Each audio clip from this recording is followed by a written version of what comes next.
Hello everyone and welcome to triple IQ। और यहाँ से आज हम लोग अपने लेक्चर नंबर 4 को कंटिन्यू कर रहे हैं। अगेन ये लेक्चर आप लोग के लिए मोस्ट इम्पोर्टेंट होगा।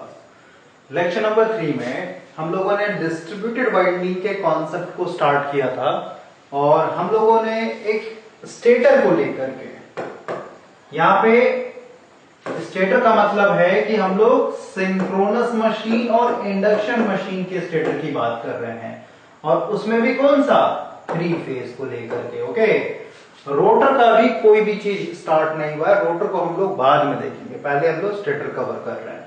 और क्योंकि अभी हम लोग का रोटेटिंग मशीन चल रहा है और रोटेटिंग मशीन में भी कौन सा AC मशीन के ऊपर बात कर रहे हैं, इसलिए हम लोग सबसे पहले 3 फेज में स्टेटर वाइंडिंग कैसे करते हैं उसके बारे में हम लोग बात कर रहे हैं। तो 2 पोल के लिए डिस्ट्रीब्यूटेड वाइंडिंग कैसे किया जाता है इसका आइडिया आपको थोड़ा सा लग गया होगा।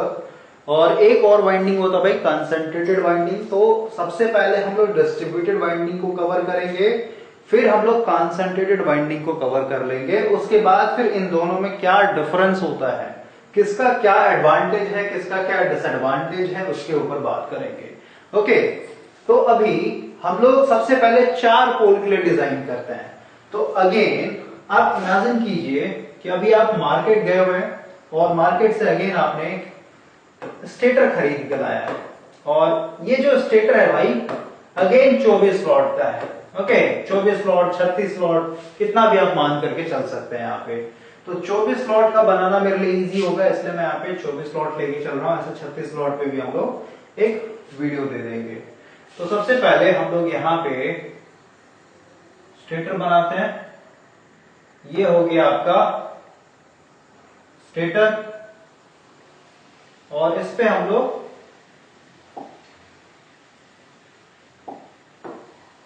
24 स्लॉट दिखा देते हैं। जैसे ये मान लेते हैं पहला, second, third, fourth, fifth, sixth, 7, 8, 9, 10, 11, 12, 13, 14, 15, 16, 17, 18, 19, 20, 21, 22, 23 और एक 24। क्लियर हुआ? अब हम लोग का थोड़ा सा नेमिंग भी कर लेते हैं हम लोग। ये मान लेते हैं आपका स्लॉट नंबर 1, 2, 3, 4, 5, 6, 7, 8, 9, 10, 11, 12, 13, 14, 15, 16, 17, 18, 19, 20, 21, 22, 23 और ये लास्ट आपका 24। अब हम लोग इसके अंदर क्या कर रहे हैं, 3 फेज वाइंडिंग कर रहे हैं। ओके, तो 3 फेज कहने का मतलब क्या है भाई कि यहां पे आपका R है, Y है और एक B है। यानी मार्केट से आपने क्या किया है, 3 तरीके का कॉइल खरीद के लाया, एक R के लिए, Y के लिए, B के लिए। ये आपका मान लेते अगेन 1000 टन का कॉइल है, ये भी आपका 1000 टन का कॉइल है और ये भी आपका 1000 टन का कॉइल है। राइट, तो अभी आपने मार्केट से 3000 टन का कॉइल खरीद के लाया है और एक आपका स्टेटर खरीद के लाया गया है। अब हम लोग यहां पे अपने मन से 4 पोल बनाने का एक तरीके से डिसाइड कर रहे हैं। तो P इक्वल टू मैं आपको लिख देता हूं 4 पोल हम लोग बनाना चाहते हैं, यानी 4 पोल के लिए एक तरीके से वाइंडिंग चल रहा है आपका। तो सबसे पहले भाई हम लोग देखते हैं कि 24 स्लॉट है मेरे पास, टोटल जो स्पेस है मेरे पास 24 स्लॉट है। तो एक फेज के लिए कितना स्पेस बचेगा या फिर ये एक फेज के हिस्से में कितना स्पेस आएगा, तो हम लोग लिख लेते हैं कि 24 स्लॉट 3 फेज के लिए है। राइट, इसको अगर मैं फ्लिप करके लिखूं यानी 3 स्लॉट्स, तो 3 फेज के लिए यहाँ पे 24 स्लॉट्स हैं। तो एक फेज के लिए कितना हो जाएगा, 24 डिवाइडेड बाय 3 कीजिएगा तो ऑटोमेटिक कितना आ जाएगा, 8 स्लॉट्स।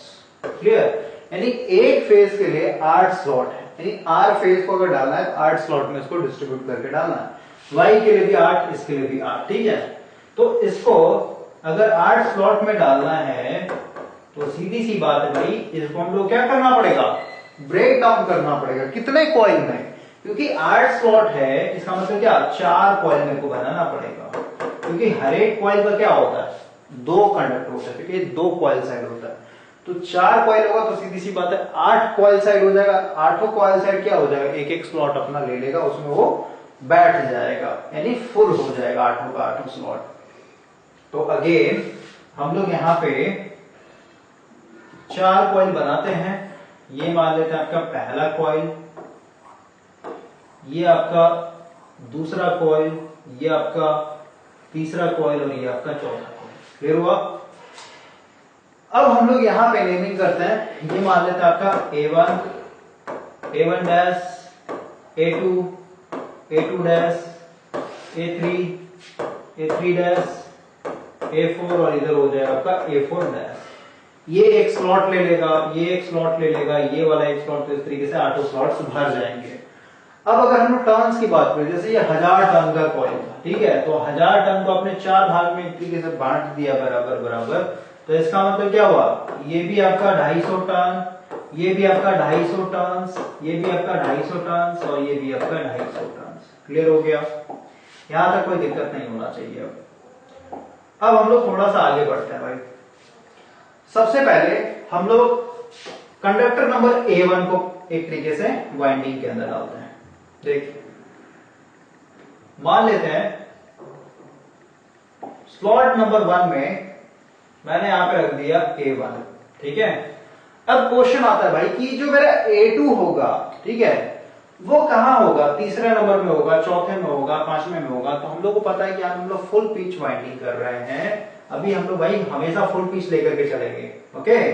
तो यहाँ पे क्वेश्चन आता है कि फुल पिच लेके चल रहा है, तो सीधी सी बात है A1 और A1 डैश के बीच में 180 इलेक्ट्रिकल डिग्री होना चाहिए, राइट। यानी इसको हम लोग स्लॉट्स के टर्म में पहले काउंट करने की कोशिश करते हैं। देखिए, सबसे पहले एक चीज समझिए भाई, क्योंकि ये 4 पोल का मशीन है ना, यहां पे थोड़ा सा आपको समझना होगा। देखिए, जो आपका आर फेज, अभी पूरा का पूरा काम कर रहे हैं आर फेज के लिए। क्लियर हुआ? तो जो आर फेज है भाई, ये आर फेज अपना खुद का क्या करेगा, जैसे मैं यहां पे लिखता हूं, मतलब ये हम लोग का फर्स्ट फेज है ना, मतलब आर फेज जो है अपना खुद का 4 पोल बनाता है, ठीक है। तो जो फर्स्ट फेज है इसके चलते ऑटोमेटिक क्या होगा, 4 पोल बनाएगा। ये थोड़ा सा नया कॉन्सेप्ट लग रहा होगा आपको, लेकिन थोड़ा सा पाउज होइए, क्योंकि पहले वाला जो था वो 2 पोल का था, तो 2 पोल में ये करने का कोई मतलब नहीं बनता भाई, ठीक है। तो समझिए, ये आर फेज को मैं फर्स्ट फेज बोल रहा हूं, ठीक है ना, तो मतलब अपने आप में ये एक फेज है ना, ठीक है। तो जो आर फेज है, ये आर फेज इटसेल्फ क्या करेगा, 4 पोल बनाएगा। मतलब एक फेज के चलते आपका ये 4 पोल बनेगा, या फिर कहिए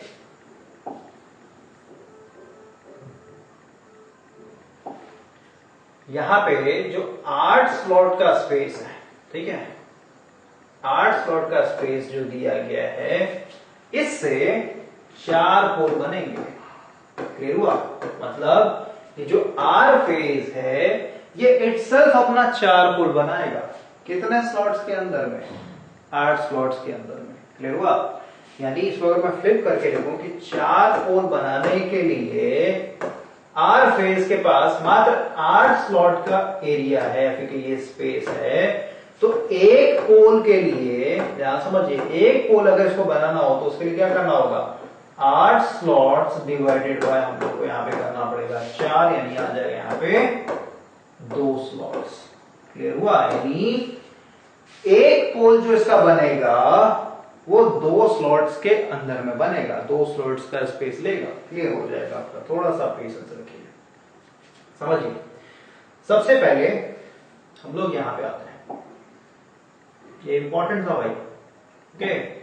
अगर आपने A1 को स्लॉट नंबर 1 में डालना है, तो जो A1 डैश होगा वो कितने पे होना चाहिए, सबसे पहले फुल पिच कॉइल, यानी A1 और A1 डैश के बीच में कितना होना चाहिए, 180 इलेक्ट्रिकल डिग्री होना चाहिए ना। सबसे पहले हम लोग काउंट करते हैं 180 इलेक्ट्रिकल डिग्री कैसे निकालेंगे। देखिए, यहां पे हम लोग बनाते हैं, हम लोग को पता है भाई कि पूरा चक्कर लगाएंगे, एक चक्कर लगाएंगे तो 24 स्लॉट बनेगा ना, ठीक है। तो 24 स्लॉट में तो एक चक्कर, तो क्योंकि 4 पोल का मशीन है तो 4 पोल में कितने इलेक्ट्रिकल डिग्री बनते हैं यहाँ पे 720 बनता है कि नहीं बनता है, मतलब एक चक्कर लगाइएगा तो उसको हम लोग 24 स्लॉट बोल सकते हैं कि नहीं बोल सकते हैं।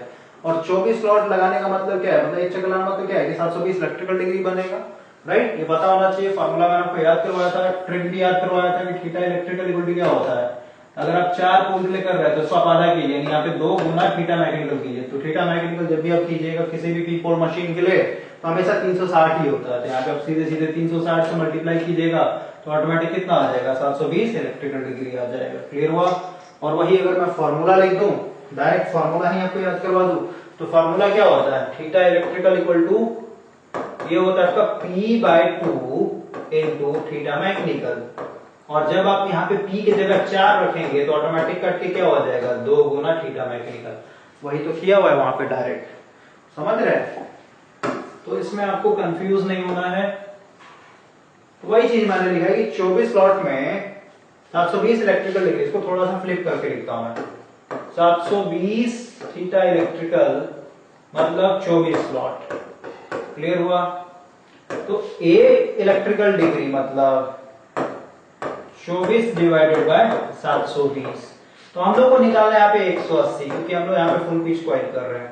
तो 180 इलेक्ट्रिकल डिग्री को स्लॉट्स के टर्म में अगर देखें तो कितना हो जाएगा 720, यहाँ पे हो जाएगा गुना 180, 1 0 से 1 0 24 दिया 72 हो जाएगा, 3 6 18, यानी 6 स्लॉट्स का अगर आप स्पेस देंगे तो आपका ऑटोमेटिक कितना इलेक्ट्रिकल डिग्री कवर हो जाएगा 180 कवर हो जाएगा।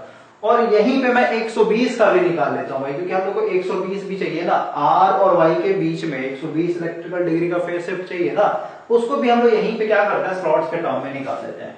तो इधर वाला मैं थोड़ा सा मिटा देता हूं, देखिए तो ये 720 पे आपका 24 स्लॉट, तो एक पे इतना, तो हम लोग यहीं पे डायरेक्ट निकालते हैं 120 पे कितना हो जाएगा 120 इलेक्ट्रिकल डिग्री अगर मेरे को चाहिए तो कितना स्लॉट हो जाएगा 24 डिवाइडेड बाय 720 गुना यहाँ पे हो जाएगा 120, 24 या 72 और ये 3 हो जाए, यानी 4 स्लॉट। यानी 4 स्लॉट अगर आप छोड़िएगा तो ऑटोमेटिक कितना कवर हो जाएगा इलेक्ट्रिकल एंगल 120। ठीक है। तो 180 के लिए 6 स्लॉट, 120 के लिए 4 स्लॉट। ठीक है। तो अब हम लोग आते हैं अपने आर फेज के ऊपर। अभी हम लोग पूरा का पूरा काम कर रहे हैं अपने आर फेज के ऊपर। ठीक है। तो देखिए A1 को आपने यहां पे डाल दिया, तो जो A2 होगा मेरा, क्योंकि 180 होना चाहिए यानी 6 स्लॉट छोड़ना पड़ेगा, 1 2 3 4 5 6, इसके अंदर आएगा आपका A1 डैश। क्लियर हुआ। एक स्टूडेंट ने क्वेश्चन किया था भाई कमेंट में कि सर अगर आप 7th में डाल रहे थे तो 7 स्लॉट का गैपिंग हो गया, ऐसे नहीं होता भाई, यहाँ पे डिफरेंस निकालना पड़ता है। 7 माइनस 1 कीजिएगा तो ऑटोमेटिक कितना आ जाएगा 6 स्लॉट का आया कि नहीं आया आंसर, बोलिए, समझ रहे बात को। क्लियर हुआ। तो अब ऐसे भी आप निकाल सकते हैं। ओके। इससे पहले वाले लेक्चर में क्या था, मैंने फर्स्ट में डाला था A1 को, तो जो A1 डैश था वो 13वें नंबर पे डाला हुआ था। ठीक है। तो 13 में से अगर आप एक को माइनस कीजिए तो 12 स्लॉट का गैपिंग आएगा। क्लियर हुआ। और 12 स्लॉट क्या था आपका, एक तरीके से 180 इलेक्ट्रिकल डिग्री के बराबर था। तो उसमें कंफ्यूज नहीं होना भाई। तो A1 को मैंने यहाँ पे डाला तो A1 डैश जो होगा यहाँ पे आएगा। उसी तरीके से जो मेरा A2 है, A2 को हम लोग यहां डालेंगे और फिर से 6 स्लॉट काउंट किए, 1 2 3 4 5 6, यानी यहां पे क्या हो जाएगा A2 डैश आ जाएगा। क्लियर हुआ। अब देखिए, अब यहां पे ध्यान से समझना है, अगर आप A3 को यहां पे कर देंगे तो ये गलत हो जाएगा आपका वाइंडिंग। क्लियर हुआ। बोलिए ऐसे कैसे, क्योंकि मैंने यहां पे आपके लिए साफ साफ लिख दिया भाई पहले ही। देखिए यहां पे कि जो आपका आर फेज है ये अपने आप क्या करेगा, 4 पोल बनाएगा अपना। ठीक है। इसका मतलब क्या हुआ, और आर फेज के लिए टोटल स्पेस कितना है मेरे पास, मात्र 8 स्लॉट्स है। ठीक है। मतलब 8 स्लॉट्स के अंदर में ही अपना क्या करेगा 4 पोल बनाएगा, और ये जो चारों पोल बनेगा सिमेट्रिक होना चाहिए।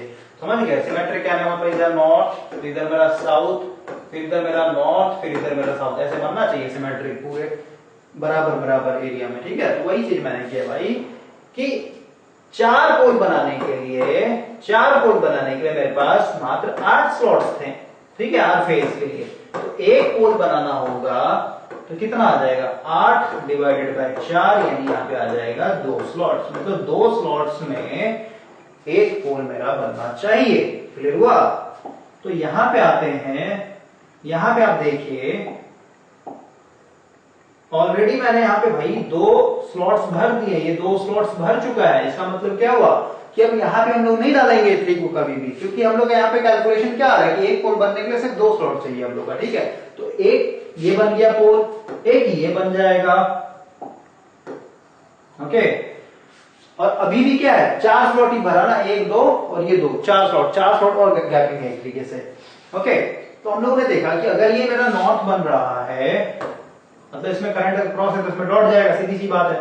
तो ये मेरा साउथ बनेगा, ठीक है। ये 2 पोल बना अभी आर फेज का, अभी हम लोग को 2 पोल और बनाना है। और हम लोग को पता है कि नॉर्थ से साउथ के बीच में कितना होता है, 180 होता है, ठीक है। तो अब देखिए आगे बढ़ते हैं, तो देखिए भाई बैलेंस कर लेता हूं।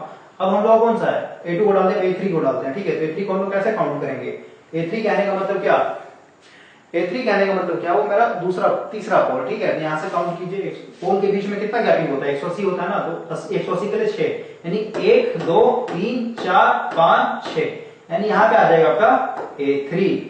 और A3 डैश कहां जाएगा, अगेन फुल पिच कहने का मतलब 6 स्लॉट, 1 2 3 4 5 6, यहां पे आ जाएगा आपका A3 डैश।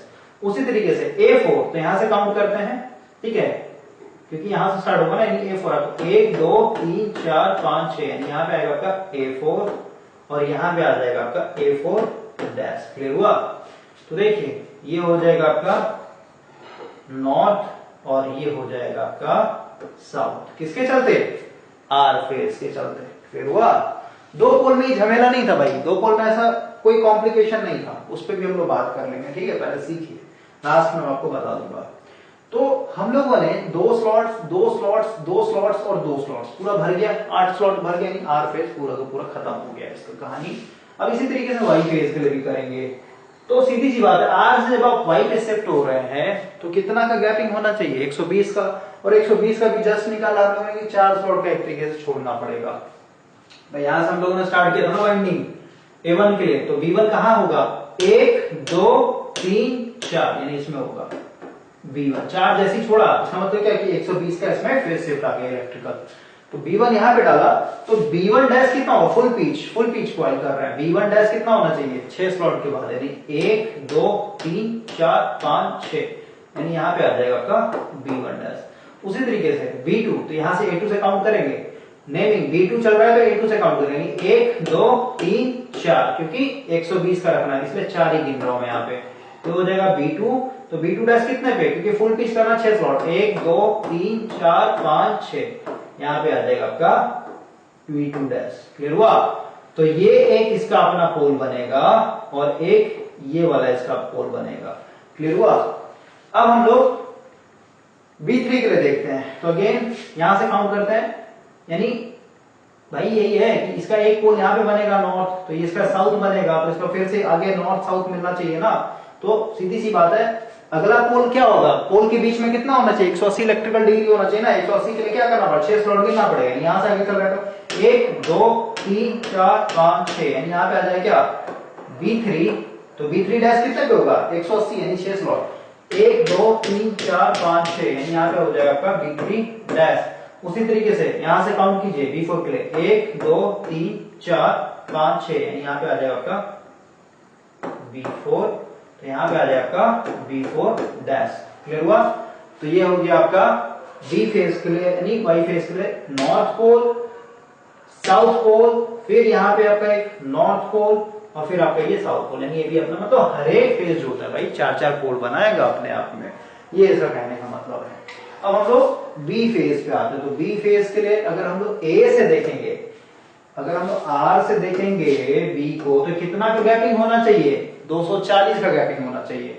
वही अगर वाई से देखेंगे तो बी में तो कितना का होना चाहिए, 120 का होना चाहिए, ठीक है, वही तो है। आर से डायरेक्ट बी पे जा रहा है तो 240, और 240 को अगर स्लॉट में देखें तो कितना हो जाएगा, 4 दूनी 8 स्लॉट छोड़ के भागना पड़ेगा, क्योंकि 4 स्लॉट मतलब 120, तो इसका दुगना करना पड़ेगा। ऐसे काम कर लेते हैं, A1 1 2 3 4 5 6 7 8, ठीक है। इस वाले में आएगा आपका C1, तो C1 डैश कहां जाएगा, 180 इलेक्ट्रिकल यूनिट 6 स्लॉट, 1 2 3 4 5 6, यहां पे आ जाएगा C1 डैश, क्लियर हुआ। उसी तरीके से C2 के लिए यहां से A2 से काउंट कीजिए, ठीक है, 240 डिग्री यानी 8 स्लॉट, 1 2 3 4 5 6 7 8, ये खाली है एक तरीके से, यहाँ पे भी रखा है नहीं है कुछ भी, ये हो जाएगा C2। तो C2 डैश कितना है, 8 स्लॉट के बाद, मतलब 6 स्लॉट के बाद 1 2 3 4 5 6, ये हो जाएगा C2 डैश, क्लियर हुआ। अब C3 के लिए तो वो यहां से काउंट करते हैं, 1 2 3 4 5 6, देखिए सबसे पहले समझिए भाई, कलर चेंज करते हैं थोड़ा सा, देखिए यहां समझिए, ये जो हुआ ये इसका एक नॉर्थ बनेगा, अभी नॉर्थ बनेगा साउथ बनेगा, क्या बनेगा ऐसा हम लोग बात करें करंट देकर के, बस अभी मैं समझा रहा हूं। ये साउथ होगा तो सीधी सी बात है, तो 2 ही पोल बना ना, और भी तो आगे 2 पोल होना चाहिए, समझ गए। तो यहां से अगर हम लोग काउंट करते हैं फर्दर के, नॉर्थ है साउथ है, तो सीधी आगे नॉर्थ बनेगा, लेकिन नॉर्थ बनने के लिए कितना, ये 180 इलेक्ट्रिकल डिग्री का गैपिंग होना चाहिए ना, तो 6 स्लॉट यानी 1 2 3 4 5 6, यहाँ पे आ जाएगा वो क्या C3, और C3 डैश कहां होगा, 6 स्लॉट का यानी 180 फुल पिच पर, 1 2 3 4 5 6, यानी यहाँ पे हो जाएगा C3 डैश।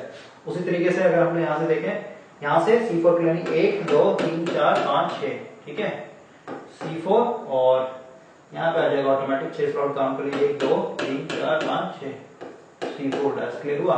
तो ये आपका आगे में नॉर्थ बन जाएगा इसका, और ये आगे में फिर इसका साउथ बन जाएगा। तो इस तरीके से हम लोग भाई वाइंडिंग करते हैं पूरा का पूरा। अब हम लोग इसके अंदर करंट देते हैं, करंट डाल के देखते हैं। तो फालतू चीज जो है इसको मैं मिटा देता हूं, ओके।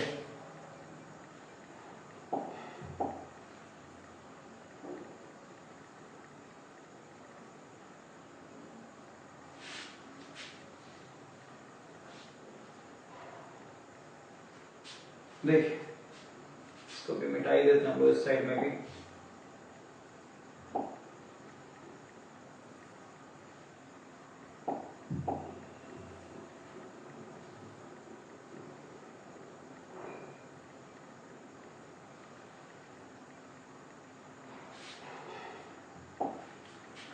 सबसे पहले अगर हम लोग यहाँ पे 3 फेज बनाए, ठीक है,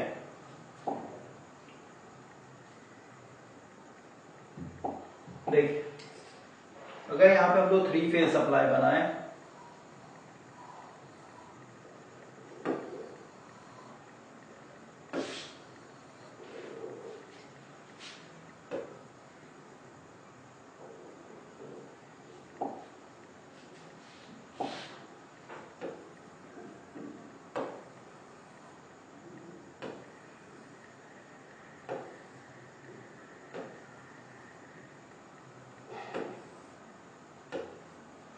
देखिए किसी एक इंस्टेंट पे लेकर के चलते हैं हम लोग। तो अगेन इस इंस्टेंट पे अगर हम लोग देखें, राइट, तो इस इंस्टेंट पे भाई, इस इंस्टेंट पे मान लेते ये वाला जो है ना, ये वाला, ये मान लेते ए है, ठीक है, मतलब आर फेज है, एक तरीके से आर फेज है, ठीक है। तो आर फेज यहाँ पे पॉजिटिव है, यहाँ पे मैं लिख देता हूं आर जो है मेरा पॉजिटिव है, तो सीधी सी बात है आपका ये जो वाई और बी होगा, वाई और बी ये क्या है, दोनों नेगेटिव है एक तरीके से, क्लियर। तो देखिए आर फेज पॉजिटिव कहने का मतलब क्या हुआ, तो उसी तरीके से जो इससे पहले वाले हम लोगों ने बात किया था, जैसे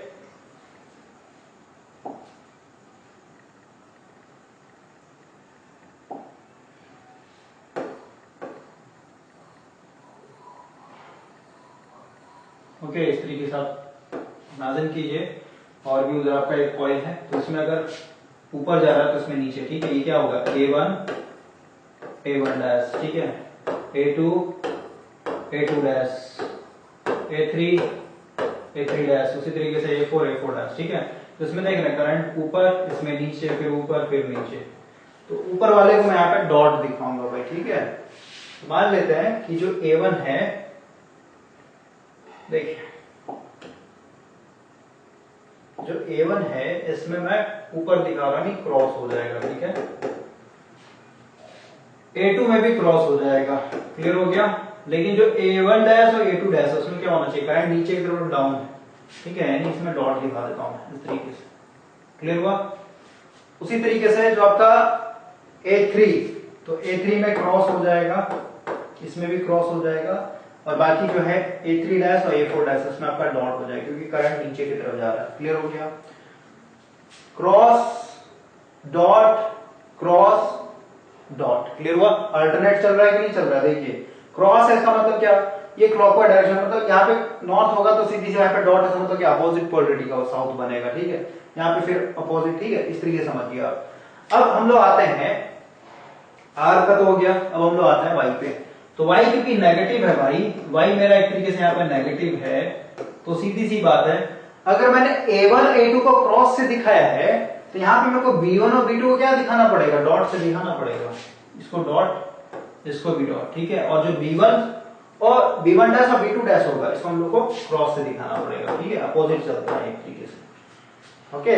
उसी तरीके से आपका जो B3 है तो यहाँ पे डॉट, क्योंकि इसको जब B1 को डॉट दिखाया तो इसको भी डॉट दिखाना पड़ेगा B3 को, B4, और जो इसका डैश वाला होगा उसमें क्रॉस दिखाना पड़ेगा, क्लियर हो गया।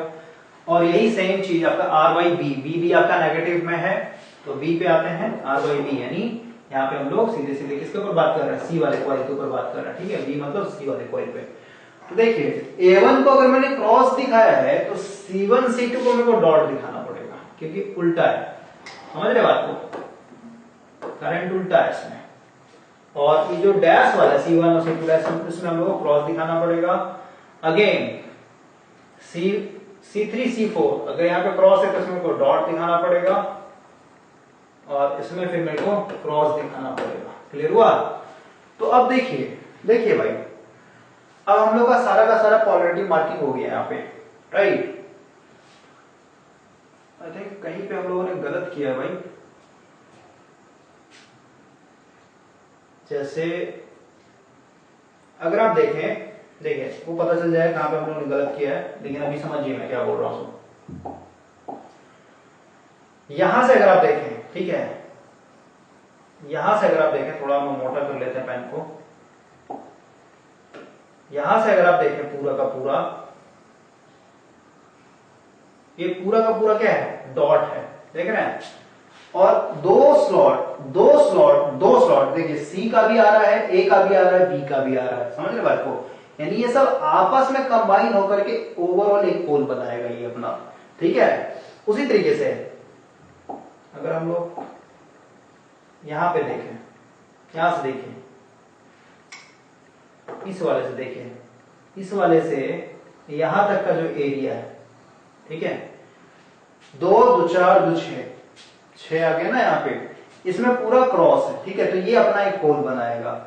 उसी तरीके से अगर आप यहां पे देखेंगे, ये वाला हिस्सा यहां तक, तो ये भी क्या है, पूरा का पूरा डॉट है, इसका मतलब ये क्रॉस है तो डॉट है तो उल्टा पोलरिटी का बनेगा, और बाकी का जो बचा ये पूरा का पूरा आपका क्रॉस हो जाएगा, समझ गए। तो इस तरीके से आपका ओवरऑल 4 पोल बना है।